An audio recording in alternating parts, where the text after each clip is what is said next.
क्या ये सोचना एकदम अद्भुत नहीं है कि मानव शरीर में हर महीने एक पूरी तरह से नई संरचना का निर्माण होता है। मतलब एक ऐसा ऊतक जो रक्त वाहिकाओं और ग्रंथियों से भरा होता है। हाँ बिल्कुल। और वो भी सिर्फ एक संभावित नए जीवन के लिए तैयार किया जाता है। राइट। और अगर उस महीने उसकी आवश्यकता नहीं होती तो शरीर उसे पूरी तरह से नष्ट कर देता है और अगले ही दिन से फिर से वही निर्माण कार्य एकदम शून्य से शुरू हो जाता है, बिना किसी सचेत प्रयास के। मतलब हम एक ऐसी जैविक प्रक्रिया की बात कर रहे हैं जो एक निरंतर चलने वाली निर्माण और विध्वंस की परियोजना है। सही कहा। ज्यादातर समय जब हम लोग मासिक धर्म या मेंस्ट्रुअल साइकिल के बारे में सोचते हैं तो ध्यान केवल बाहरी लक्षणों पर होता है ना? हाँ, या फिर उस कैलेंडर के 28 दिनों वाले चक्र पर। लेकिन त्वचा के नीचे कोशिकाओं के स्तर पर जो चल रहा है वो किसी विज्ञान कथा से कम नहीं है। और आज हमारी इस गहन चर्चा का विषय यही अदृश्य लेकिन अत्यधिक शक्तिशाली दुनिया है। बिल्कुल। आज हम एक बेहद विशिष्ट दस्तावेज के अंशों का विश्लेषण कर रहे हैं जिसका नाम है the ovarian and uterine dynamics of the menstrual cycle. हमारा उद्देश्य यह समझना है कि मेडिकल छात्रों को इसके बारे में कितनी गहराई से पढ़ाया जाता है। विशेष रूप से डिंब ग्रंथि यानी ओवरी और गर्भाशय यानी यूटेरस में हर पल होने वाले बदलावों के संदर्भ में। तो चलिए इसे विस्तार से समझते हैं। तो इस दस्तावेज को पढ़ते हुए जो बात सबसे पहले स्पष्ट होती है ना, वो ये है कि ये आम जनता के लिए नहीं है। अच्छा। हाँ, ये उन लोगों के लिए है जिन्हें कल जाकर विशेषज्ञ बनना है। इसलिए इसमें डायनामिक्स या गतिशीलता शब्द का इस्तेमाल बहुत सोच समझ कर किया गया है। डायनामिक्स मतलब ये कोई स्थिर प्रक्रिया नहीं है। बिल्कुल। गतिशीलता का अर्थ है कि ये कोई स्थिर चित्र नहीं है, ये एक फिल्म की तरह है जो लगातार चल रही है। इस बात को समझने के लिए मैं एक घड़ी का उदाहरण लेना चाहूंगी।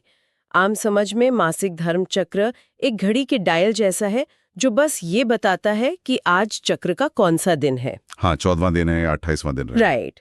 लेकिन जब हम इस स्रोत सामग्री के जरिए मेडिकल छात्रों के नजरिए को देखते हैं तो हम उस डायल को हटा रहे होते हैं। हम घड़ी के अंदर झांक रहे हैं और उन हजारों छोटे छोटे गियर्स और स्प्रिंग्स को देख रहे हैं जो एक दूसरे को धकेल रहे हैं। बहुत सही उदाहरण है। और उस घड़ी के अंदर का तंत्र मुख्य रूप से दो बड़े हिस्सों में बटा है, डिंब ग्रंथि और गर्भाशय। ओके। और मजे की बात यह है कि ये दोनों अंग अलगाव में काम नहीं कर रहे हैं। वे एक बेहद जटिल संचार प्रणाली के माध्यम से जुड़े हुए हैं जिसे एंडोक्राइन सिस्टम कहा जाता है। तो वो एक दूसरे से बात कैसे करते हैं? मतलब नसों के जरिए?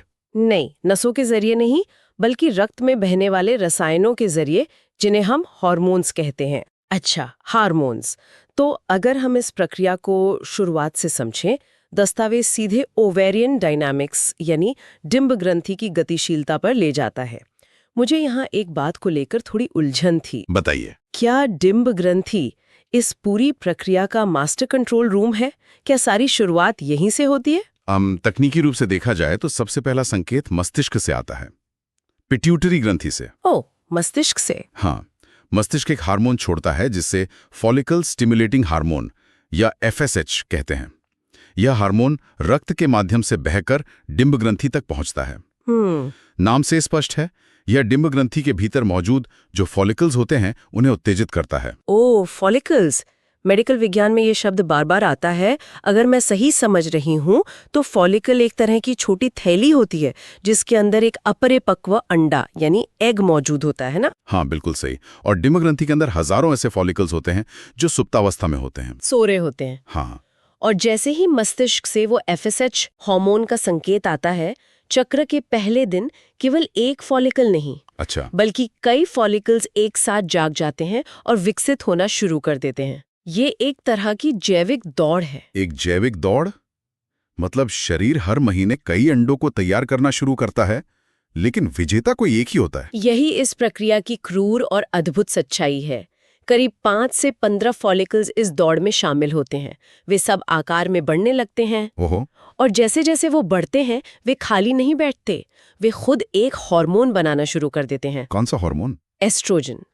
जो फॉलिकल सबसे तेजी से बढ़ता है वो सबसे ज्यादा एस्ट्रोजन बनाता है। तो ये एस्ट्रोजन क्या केवल एक बाय प्रोडक्ट है या इसका कोई विशेष कार्य भी है? अरे, एस्ट्रोजन ही वो मुख्य रासायनिक संदेश वाहक है जो बाकी शरीर को बताता है कि डिंब ग्रंथि में क्या चल रहा है। अच्छा। फॉलिकल सबसे बड़ा हो जाता है ना, जिसे डोमिनेंट फॉलिकल कहते हैं, वो इतना ज्यादा एस्ट्रोजन बनाता है कि मस्तिष्क को एक नया संकेत मिलता है कि भाई हमारा अंडा तैयार है। बिल्कुल।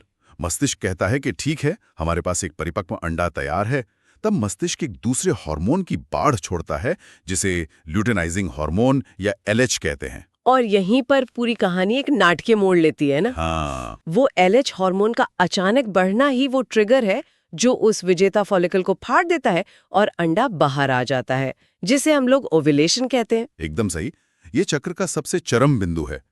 ओव्यूलेशन के बाद वो अंडा डिंब ग्रंथि से निकलकर फैलोपियन ट्यूब में चला जाता है। लेकिन दस्तावेज इस बात पर बहुत जोर देता है कि डिंब ग्रंथि का काम यहीं खत्म नहीं होता। अच्छा, अक्सर लोग सोचते हैं कि अंडा निकल गया तो बात खत्म। हाँ, लेकिन मेडिकल छात्रों को पढ़ाया जाता है कि असली रासायनिक जादू तो अब शुरू होता है। जरा रुकिए, जो फॉलिकल अभी फटकर अपना अंडा खो चुका है उसका क्या होता है?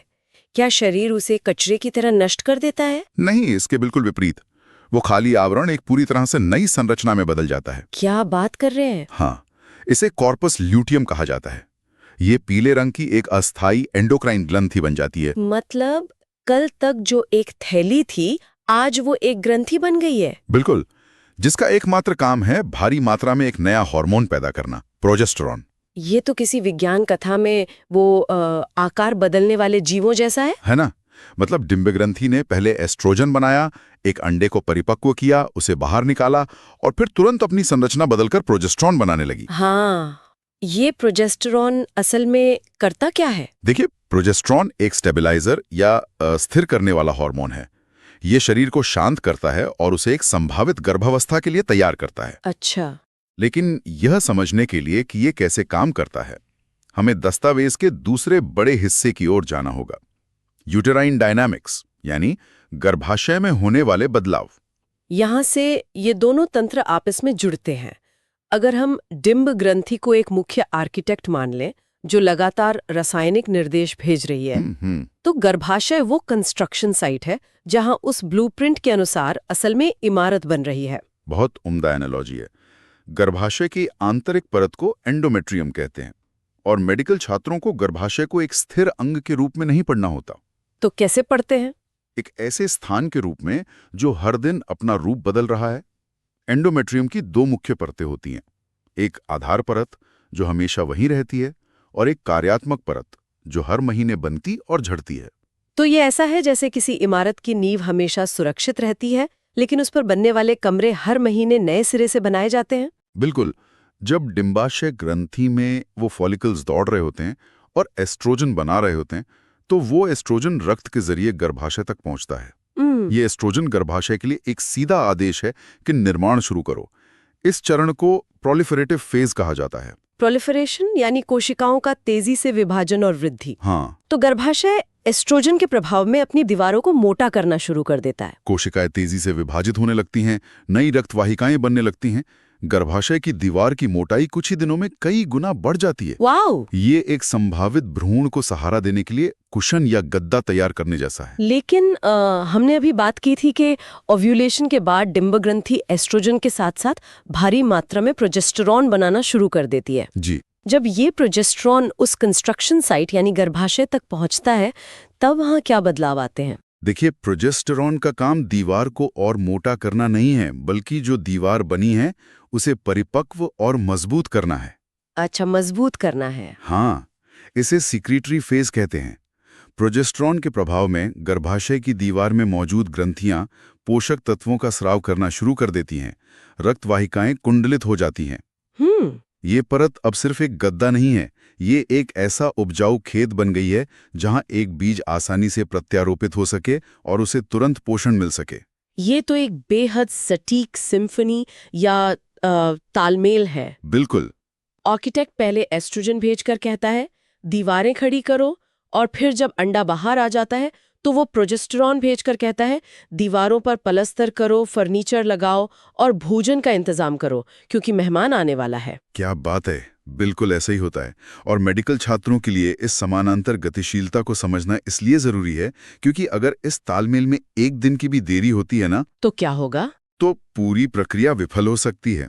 अगर अंडा गर्भाशय में पहुंचता है लेकिन गर्भाशय अभी भी एस्ट्रोजन के प्रभाव में है और प्रोजेस्टेरॉन ने अपना काम शुरू नहीं किया है, तो वो अंडा वहां टिक नहीं पाएगा। ओ, मतलब दोनों का एक ही समय पर एक ही चरण में होना अनिवार्य है। एकदम अनिवार्य है। अब यहाँ एक बड़ा सवाल उठता है, अगर ये इतनी ही जटिल, ऊर्जा खर्च करने वाली और मेहनत वाली प्रक्रिया है, तो अगर कोई गर्भावस्था नहीं होती है, तो ये गर्भाशय इस परत को हमेशा के लिए बनाए क्यों नहीं रखता? वो उसे नष्ट क्यों कर देता है? इसका मुख्य कारण ऊर्जा का संरक्षण और कोशिकाओं का स्वास्थ्य है। अच्छा। उस मोटी पोषक तत्वों से भरी परत को बनाए रखने के लिए बहुत ज्यादा रक्त प्रवाह और ऊर्जा की आवश्यकता होती है। इसके अलावा पुरानी कोशिकाएं समय के साथ खराब होने लगती हैं। लॉजिकल है। प्रकृति एक नए जीवन के लिए कोई जोखिम नहीं लेना चाहती। उसे हर बार एकदम नई ताजा परत चाहिए। तो जब कोई गर्भावस्था नहीं होती, तो वो जो डिंब ग्रंथि में बना कॉर्पस ल्यूटियम था, जो प्रोजेस्टेरॉन बना रहा था, मेरा मतलब है, उसका क्या होता है? कॉर्पस ल्यूटियम का एक निश्चित जीवन काल होता है, लगभग 10 से 14 दिन। अगर उसे गर्भावस्था का कोई रासायनिक संकेत नहीं मिलता, तो वो सूखने लगता है और मर जाता है। और क्योंकि वो मर जाता है, तो प्रोजेस्टेरॉन का उत्पादन अचानक बंद हो जाता है। बिल्कुल, और यही वो क्षण है जहां पूरी इमारत ढह जाती है। ओहो। प्रोजेस्टेरॉन के अचानक कम होने से गर्भाशय की दीवार की रक्त वाहिकाओं में ऐंठन आ जाती है, रक्त प्रवाह रुक जाता है, कोशिकाओं को ऑक्सीजन मिलनी बंद हो जाती है और वे मरने लगती हैं। ये तो सच में किसी कंस्ट्रक्शन साइट पर सपोर्ट पिलर्स को अचानक हटा देने जैसा है। हाँ, और जब वो मृत ऊतक रक्त के साथ शरीर से बाहर निकलता है, तो उसी प्रक्रिया को हम मासिक धर्म या मेंस्ट्रुएशन कहते हैं। राइट। जो कि चक्र का अंतिम चरण है और असल में अगले चक्र का पहला दिन भी होता है, क्योंकि जैसे ही एस्ट्रोजन और प्रोजेस्टेरॉन का स्तर गिरता है, मस्तिष्क का ब्रेक हट जाता है और वो फिर से नया FSH हार्मोन भेजना शुरू कर देता है। डिंब ग्रंथि में नई फॉलिकल्स की दौड़ फिर से शुरू हो जाती है।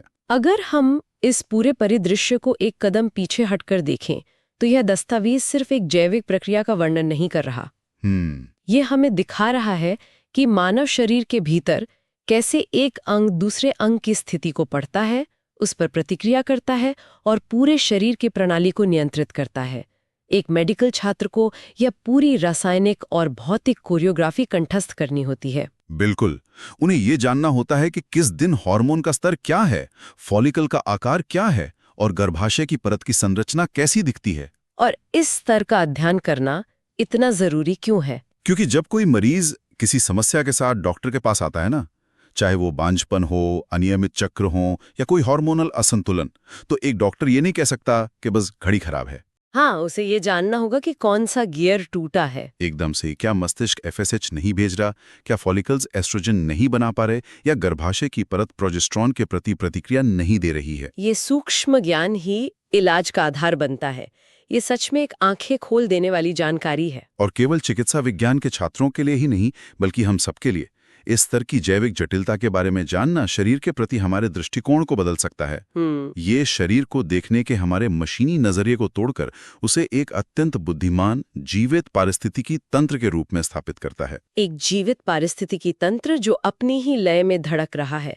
तो आज की इस चर्चा से हमने ये स्पष्ट रूप से समझा है कि मानव मासिक धर्म चक्र एक दोहरे स्तर पर चलने वाला, हार्मोन्स द्वारा संचालित एक अत्यंत परिष्कृत तंत्र है। जी। डिंब ग्रंथि और गर्भाशय एक निरंतर संवाद में है, जहां एक आदेश देता है और दूसरा उसका पालन करता है, ताकि एक अचूक तालमेल बैठाया जा सके। और ये सारी जानकारी इस बात को भी पुष्ट करती है कि मेडिकल विज्ञान की पढ़ाई में शरीर को अलग अलग हिस्सों में बांटकर देखना केवल शुरुआत है। असली विशेषज्ञता उन हिस्सों के बीच के उस गतिशील संबंध को समझने में है। इसी बात से जुड़ा एक विचार मैं आज की चर्चा के अंत में रखना चाहूंगी। ये स्रोत सामग्री हमें उन सूक्ष्म और सटीक जैविक गियर्स के बारे में बताती है जो एक महिला के शरीर में हर पल काम कर रहे हैं। कोशिकाएं बन रही हैं, हार्मोन्स की लहरें उठ रही हैं और गिर रही हैं, एक पूरा अंग बन रहा है और फिर विलीन हो रहा है। और ये सब उस समय हो रहा होता है जब एक इंसान अपनी सामान्य दिनचर्या में व्यस्त होता है, मतलब वो कॉफी पी रहा होता है, काम कर रहा होता है या ट्रेन का इंतजार कर रहा होता है। सही बात है। हम अक्सर अंतरिक्ष के रहस्यों या ब्रह्मांड की जटिलताओं को देखकर हैरान होते हैं, लेकिन क्या ये सोचना कम विस्मयकारी है कि हमारे अपने ही शरीर के भीतर एक पूरा का पूरा ब्रह्मांड हर महीने अपना खुद का निर्माण और विध्वंस कर रहा है? हम इस शांत और अदृश्य सिम्फनी को अपने भीतर लेकर घूमते हैं और अक्सर इसकी ताकत और पूर्णता से पूरी तरह अनजान रहते हैं। क्या हमें अपने ही शरीर की इस आंतरिक बुद्धिमत्ता के प्रति थोड़ा और विस्मय, थोड़ी और कद्र नहीं रखनी चाहिए? इस विचार के साथ हम आज की इस गहरी चर्चा को यहीं विराम देते हैं। सोचने के लिए बहुत कुछ है।